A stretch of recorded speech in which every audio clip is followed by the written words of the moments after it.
जो लोक धर्म है जिससे अभी निकलने की बातें हो रही हैं, जिसे खंडित करने की बातें हो रही हैं, जिसे तोड़ देने, छोड़ देने की बातें हो रही हैं, उसके 3 स्तंभ थे। खाप, खेड़ा, खेत।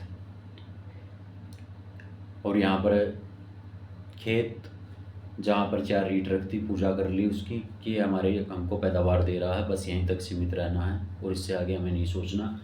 खाप, जो पगड़ी वाले वो बुजुर्ग जो बात कह गए, वह पत्थर की लकीर, उन्होंने कह दिया किसी बात को कि ये करना शुभ होता है, उस शुभ में कोई वैज्ञानिक कारण छुपा होता है, ठीक है, और वो करना शुभ रह गया। यहाँ बन गई लोक मान्यता और इन्हीं लोक मान्यताओं से बना लोक धर्म। खेड़ा, जहाँ तक आपके पैर चलते हैं, चल सकते हैं, जहाँ तक आप बेड़ा उठा सकते हो, वो जो आपका गांव ही है लगभग, वहाँ तक का भला सोचो, उससे आगे नहीं।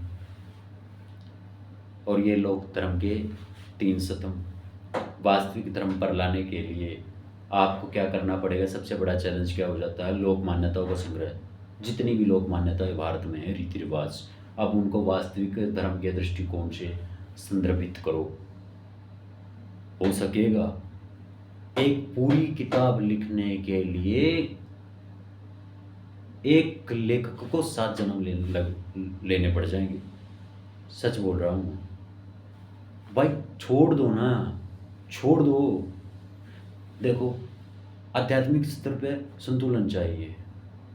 वास्तविक धर्म के दृष्टिकोण पर जब लोग आएंगे तो समझेंगे कि इन चीज़ों का कारण क्या है, यहाँ पर वो क्या समझते हैं। खाली अपनी समझ से शोध करना समझते हैं, और अपनी समझ से शोध करना ही वास्तविक धर्म का एक दृष्टिकोण है। यहाँ से दर्शन उपज जाएगा।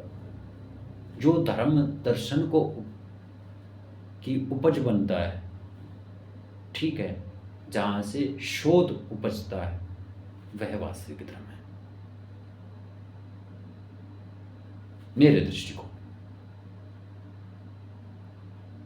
ठीक है। और जो कोई भी स्वपरिचय पाए बगैर अगर खत्म हो गया, समाप्त हो गया, तो ना तो ब्रह्म मनन हुआ, ना ब्रह्म विचरण हुआ, और कुछ भी नहीं। समझ अज्ञ ब्रह्म के समीप आती है तो ज्ञान पर भी फुल स्टॉप लग जाता है, चाहे वह तीनों कालों से परे क्यों ना हो। ये जो अभी तक कहा गया है कि ज्ञान असीम है, ज्ञान असीम है, चलो हमें इससे आगे कुछ समझा दो। फिर मैं वेदांत के सार को जानता हूँ, जो मैंने कभी वेदांत नहीं पढ़े।